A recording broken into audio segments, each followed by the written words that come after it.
Today's recipe calls for masa. We're going to be making corn tortillas. This is a great recipe to have in your back pocket because you can use it for so many things. So with that said, let's get started. The first thing we're going to do is mix all of our dry ingredients together. In a large mixing bowl, you're going to add 1 1/2 cup of instant corn masa flour, a half a teaspoon of salt, and 2 tablespoons of cornstarch. The cornstarch is optional, but this will help keep the tortilla nice and fluffy. So lightly whisk your face off to bring all the dry ingredients together. Once all of your dry ingredients are mixed, we're going to add 1 cup of warm water. We're going to do this in small batches just to ensure that everything gets well incorporated together. So grab a wooden spoon and start mixing that together. Then add the last bit of your water and mix it up.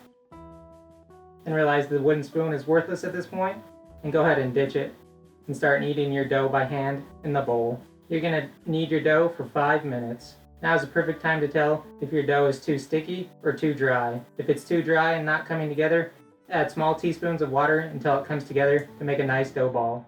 If your dough is too sticky, small bits of corn masa flour until it becomes nice and smooth. And this is what your dough ball should look like.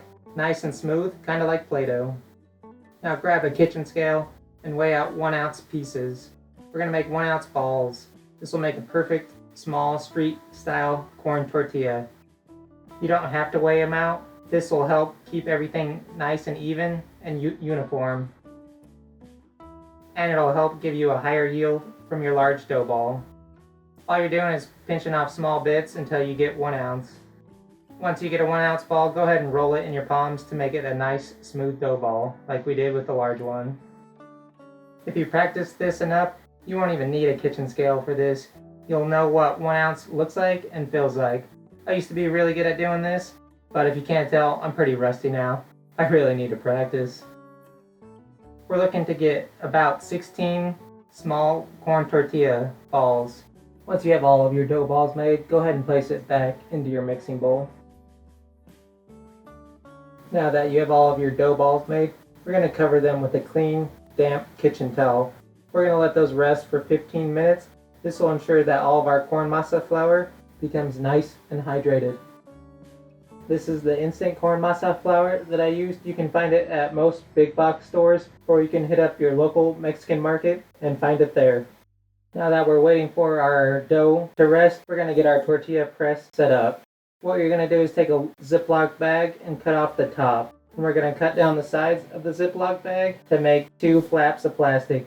You can use saran wrap for this, but I found that using a plastic bag is a bit thicker and easier to work with. This will help prevent the dough from sticking to our tortilla press. And this is how you would use it. It'll make more sense here in a second. Now that your dough has rested fully, we're going to start pressing our tortillas.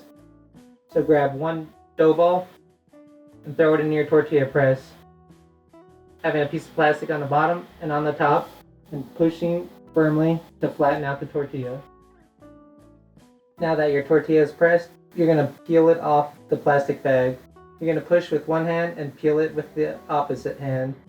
Then we're going to throw it in our heated pan.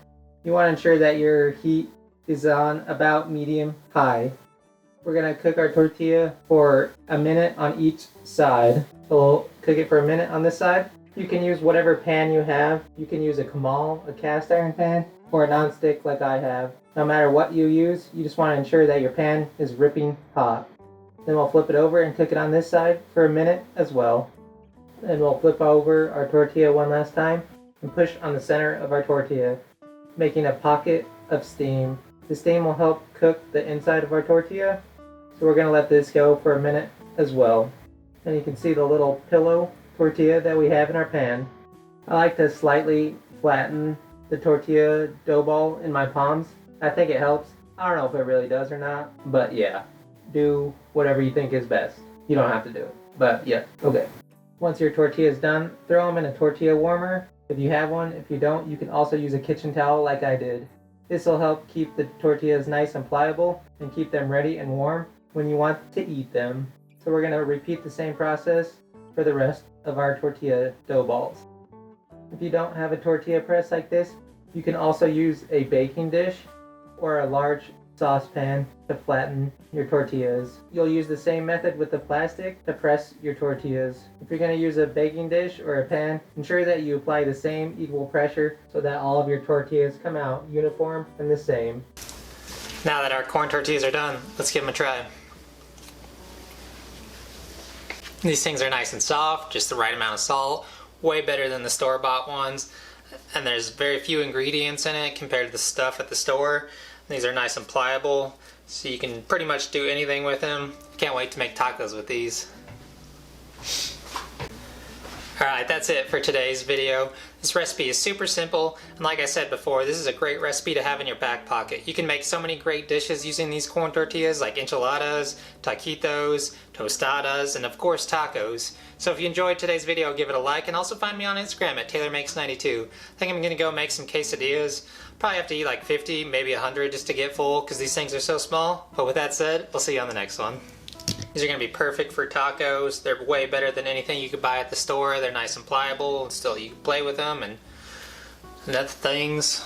Dishes like enchiladas, tostadas, and all kinds of good stuff. This recipe is super simple. They're still pliable and soft, so you can pretty much make anything with these in your back pocket because you can make so many great dishes with this.